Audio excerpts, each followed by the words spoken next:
Good morning, students. Today we will read about the role of government in healthcare. Okay, our 26th chapter is role of government in healthcare. Means जो हमारी government है उसका health में क्या role है, health facilities provide करने के लिए क्या उसका मेन रोल है, इस चैप्टर में हम इसी के बारे में रीड करेंगे. Okay, warm up. In the previous chapter you studied about the state government and its main functionaries. Means previous chapter में हमने रीड किया कि जो स्टेट गवर्नमेंट है और उसके जो फंक्शनरीज़ हैं, मीन्स उसके जो ऑफिसर्स हैं, ऑफिशियल्स हैं, उन सभी के बारे में, like the governor, the chief minister and the council of ministers, इन सभी के बारे में हमने रीड किया. Okay, next, the state government also has a welfare function of functions to perform in this chapter. But इस चैप्टर में हम रीड करेंगे कि जो स्टेट गवर्नमेंट है वो किस तरह से लोगों के वेलफेयर के लिए जो है आगे उन्हें हेल्थ फैसिलिटीज़ प्रोवाइड कराने के लिए किस तरह से अपना रोल प्ले करती है. We would access the role of the state government in health care. और इस चैप्टर में हम रीड करेंगे कि जो स्टेट गवर्नमेंट है वो हेल्थ केयर से related health care facility provide करने के लिए किस तरह से अपना रोल प्ले करती है. ओके बच्चे, health is define a physical, mental, economic and social well-being of an individual and the society at large. The health covers a wide range of activities and services. Means health is a defined, health को define किया गया है एक physical, mental, economic and social well-being of an individual and the society at large. Means society के अंदर, society की अगर हम बात करें और एक किसी इंडिविजुअल पर्टिकुलर पर्सन की बात करें तो उसका फिज़िकली, मेंटली, ओके, उसका फिज़िकली, मेंटली, इकोनॉमिक और सोशल वेलबींग, सामाजिक रूप से एक फिट होना, स्वस्थ होना जो है हेल्थ को डिफाइन किया गया है कि एक अगर हेल्दी पर्सन है तो सोसाइटी में हेल्दी पर्सन मीन्स कि वो एक फिज़िकली भी मतलब शारीरिक रूप से भी स्ट्रॉन्ग हो, मेंटली कंडीशन उसकी स्वस्थ हो, प्रॉपर हो, ओके, एंड इकोनॉमिक जो उसकी और सोशल जो उसका स्टेटस है वो भी गुड हो. तो इसे एक अच्छी क्वालिटी में हेल्थ का मतलब यही है कि फिज़िकली, मेंटली, इकोनॉमिक और सोशल वेलबींग, मतलब सोशल और मेंटल, इकोनॉमिक, फिजिकली रूप से वो स्ट्रॉन्ग हो. ओके बच्चे, next, the health covers a wide range of the activities and services. Health जो है वो एक बहुत बड़ा जो है एक सब्जेक्ट इंक्लूड करती है अपने अंदर. हेल्थ के अंदर बहुत सारी एक्टिविटीज़ और सर्विसेज आ जाती हैं. Okay, a person who is free from any fear or anxiety is called a healthy person. अब healthy person कौन है? वो पर्सन जो किसी भी फियर और एंजाइटी मीन्स किसी भी टेंशन, किसी भी चिंता से या किसी भी अपनी इलनेस से वो फ्री है. मीन्स अगर उसके अंदर एंजाइटी है, कोई टेंशन, कोई चिंता है तो कहीं ना कहीं उसके माइंड पर इफ़ेक्ट पड़ता है. ओके, अब माइंड पर इफ़ेक्ट पड़ेगा तो कहीं ना कहीं उसकी हेल्थ पर भी पड़ता है.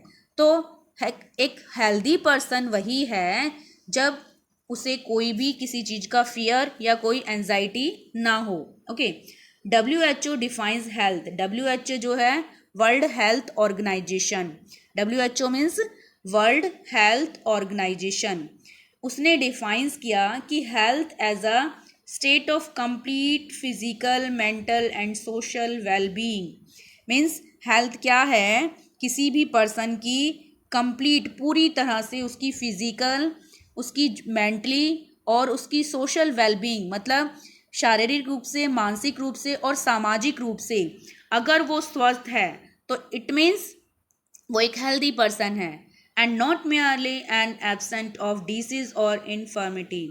मीन्स किसी डिसीज और डिसीज के सिर्फ एक यही नहीं कि अगर कोई बीमार है तो उसे ही हम अनहेल्दी में कॉल करेंगे। मीन्स एक हेल्दी पर्सन की प्रॉपरली डेफिनेशन है कि विदाउट एनी डिसीज और किसी भी फिजिकली, मेंटली और सोशल टेंशन से वो फ्री हो। Okay. Primary objectives of health care are. अब हमारी जो हेल्थ केयर से रिलेटेड जो गवर्नमेंट की प्राइमरी जो ऑब्जेक्टिव हैं, उनके जो प्राइमरी उद्देश्य हैं वो कौन से हैं?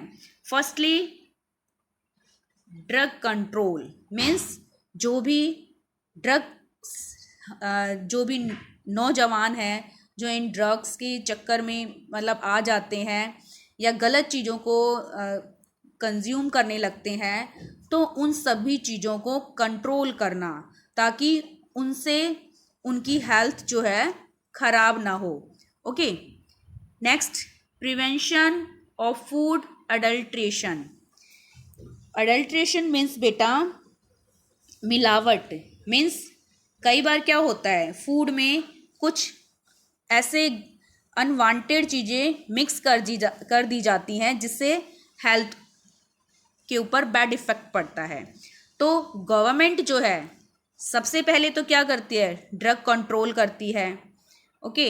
जैसे इसमें जो भी अल्कोहल टाइप हो गए या कोई और जो नशे की चीज़ें होती हैं उन सभी को कंट्रोल करती है ताकि इसका हेल्थ पर बैड इफेक्ट ना पड़े। Okay. Next, prevention of food adulteration. Food में मिलावट ना कर पाएँ तो उसको भी प्रिवेंट करती है। ओके। नेक्स्ट है न्यूट्रिशनल प्रॉब्लम।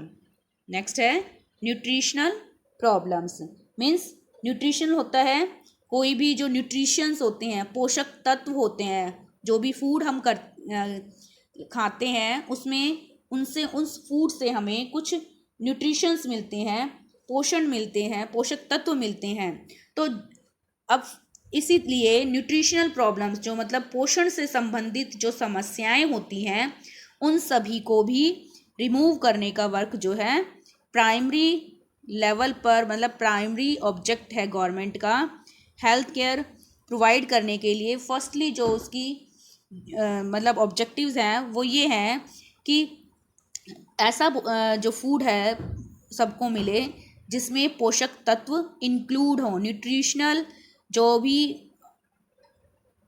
क्वालिटीज़ हैं फूड्स की वो भरपूर मात्रा में उसमें हों। नेक्स्ट है एनवायरमेंटल कंसर्न।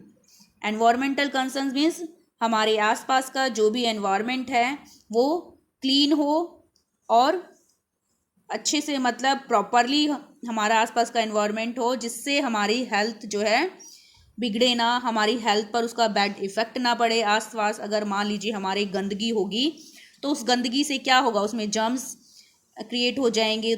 अब वो जर्म्स जो है हमारी हेल्थ को कहीं ना कहीं डिस्ट्रॉय करेंगे। तो इसीलिए एनवायरमेंटल कंसर्न्स भी जो है गवर्नमेंट का प्राइमरी ऑब्जेक्टिव में आता है। नेक्स्ट आता है family welfare measures. Family welfare measure means family से रिलेटेड जो भी उसके वेलफेयर के लिए, उसके कल्याण के लिए, मीन्स परिवार कल्याण के जो मेजर्स हैं, उपाय हैं, वो लोगों के सामने रखना, उन्हें फाइंड आउट करना और फैमिली की वेलफेयर के लिए ऐसे स्टेप्स उठाना जो उनके लिए सही हो और उनकी हेल्थ के लिए भी सही हो। Okay. The state government makes its own law.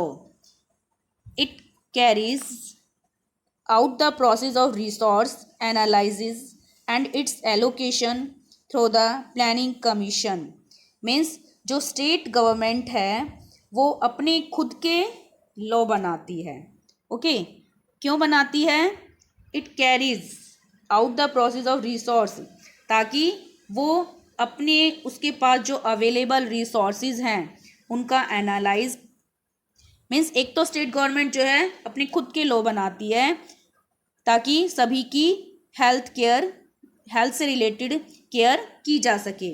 Okay, it carries, और साथ में ये क्या वर्क करती है कि जो भी रिसोर्सेज उनके पास हैं उन्हें एनालाइज करती है। एंड इट्स एलोकेशन मीन्स उन्हें उनका डिवीज़न करना या उन्हें अलॉटमेंट करना, और मीन्स रिसोर्सेज को एनालाइज करके कि कितने रिसोर्सेज, कौन कौन से रिसोर्सेज उनके पास अवेलेबल हैं, और उन रिसोर्सेज को लोगों तक पहुंचाती है, उन्हें अलॉट करती है। किसके थ्रू? प्लानिंग कमीशन के थ्रू। मीन्स प्लानिंग कमीशन मतलब रिसोर्सेज के बारे में एनालाइज करने के बाद उन्हें किसे, कहाँ, कितने अमाउंट में, किस तक, कैसे उनको यूज़ करना है, पहुँचाना है। तो प्लानिंग कमीशन का काम है सब कुछ प्लान करना। ओके, अच्छे से, कि किसी भी ग्रुप को, मतलब ये ना हो कि कोई भी ग्रुप जो है वंचित रह जाए उन फैसिलिटीज़ से। तो ये सभी वर्क जो है सभी सब कुछ डिसाइड करना, प्लान करना प्लानिंग कमीशन का वर्क है। Every state has a planning commission, her state के अंदर एक प्लानिंग कमीशन होता है, विच लेज 5 ईयर प्लान, जो अपने 5 ईयर का प्लान बनाता है for the management of resources को मैनेज करने के लिए, मतलब जो भी उनके पास अवेलेबल रिसोर्सेज हैं उनको कैसे मैनेज करना है, कैसे उनको यूज़ करना है कि वो सभी के लिए उपलब्ध हो सकें, किसी एक को मतलब उनसे वंचित ना रहना पड़े। तो ये सब प्लान करने का वर्क जो है हर स्टेट के लिए प्लानिंग कमीशन करता है। Okay, the commission is headed by the chief minister of the state. अब जो ये प्लानिंग कमीशन है उसे अपॉइंट या उसे हेडेड कौन करता है? Chief minister. चीफ मिनिस्टर कौन है? जिसके बारे में हमने अर्लियर चैप्टर में रीड किया था। स्टेट का एक रियल में जो हेड होता है, मीन्स वैसे तो गवर्नर हेड होता है अगर हम देखें तो, लेकिन जो रियल पावर होती है वो चीफ मिनिस्टर के हाथों में होती है। तो प्लानिंग कमीशन को हेड कौन करता है? Chief minister. उसकी जितनी भी मीटिंग्स होती हैं या उनका एंड में जो एक, मतलब प्लानिंग कमीशन उन सभी के ऊपर चीफ मिनिस्टर होता है, जो मतलब चीफ मिनिस्टर जो है इनसे डिस्कस करता है और इनकी सलाह मशवरे को मानता है, और उसे सही लगता है तो वो उसको आगे अप्रूवल करता है। The local self governing bodies like